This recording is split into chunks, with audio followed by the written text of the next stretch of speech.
Hi, welcome to the Sembot tutorial. Today we will show you how to optimize the product feed generated from store platforms with the help of Sembot. How will you add an input feed to Sembot? In the Sembot account panel, go to the All Projects tab. From this tab, you have access to all the projects you have created on your Sembot account. Add a new project by clicking Add Project.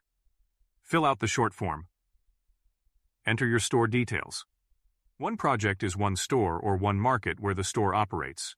For example, if you have several markets for a given store, you should create a separate project for each separate market. Enter the domain. Select your design type. You have two types of projects to choose from.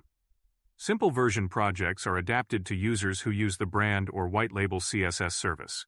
For example, for such a user, we create our own price comparison website, and this type of projects. Simple version projects are only used to add products to the price comparison website, which we create.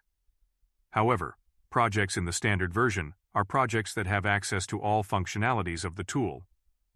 For example, with the help of this type of projects. Apart from the fact that you can add the project to the comparison website, you can also optimize, for example, the product file, create campaigns, use from monitors, and much more. Let's choose the standard option. In the next step, select the project language. The project language should be adapted to the market of your store, because later some functionality will work based on the language you choose. Click Create Project. The system creates your first project. Go to the Feed tab. From this tab, you can upload your input feed. Click Add New Feed and fill out the form. Enter the name of the input feed. This field is not required.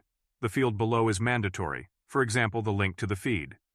We currently accept XML, CSV, and Google Sheets files, so you must have a previously generated link from your store's platform. The next step when adding an input feed is to select the parsing time. The parsing hour is the updating hour. This is a very important point if you want to optimize the product file using Sembot. We set such an update for 2 or 3 hours later than it is on the store's website, for example, in this case, 5 o'clock in the morning. And then, by generating the output file, for example the file with the optimization changes made from Sembot, you upload it to the advertising account, for example to Google Merchant Center, set the file update time to 2 or 3 hours later than it is set in Sembot, so in this case it will be at 7 o'clock in the morning. This means that Sembot is an intermediary between the store and the advertising platform. In the next section, you will find the mapping of the input file. Most attributes map automatically by default, and there is usually no need to make changes. You can change the mapping if you notice that something is mapped incorrectly, or add an additional attribute. You can also add an attribute, and then such an attribute will appear in Sembot. On the left side, there are attributes that are included in the input file, and on the right side, there are attributes that will be in Sembot. Verify that everything has been mapped correctly. Then click the Save New Input Feed button.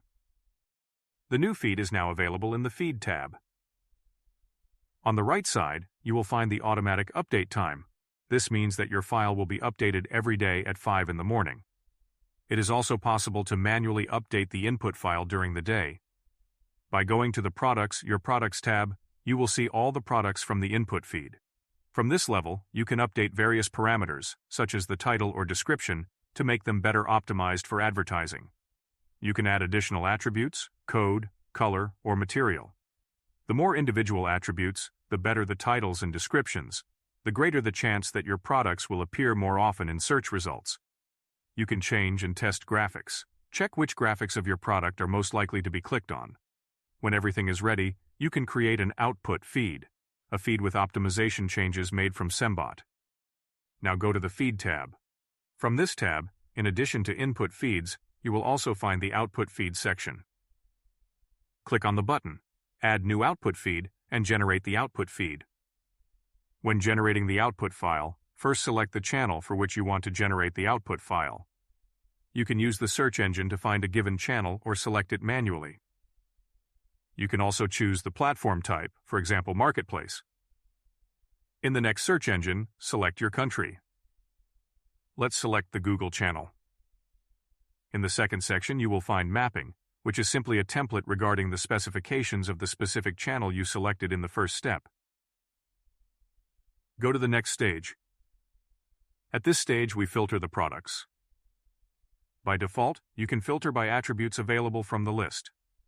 If you have a connection to an advertising or analytical channel, for example, you can extract data from these channels, based on which you can later filter the products that should be included in the output file.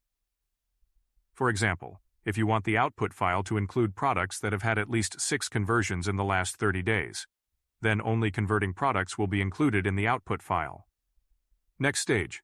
At this stage, you give a name to the output file, for example, for which channel the file was generated.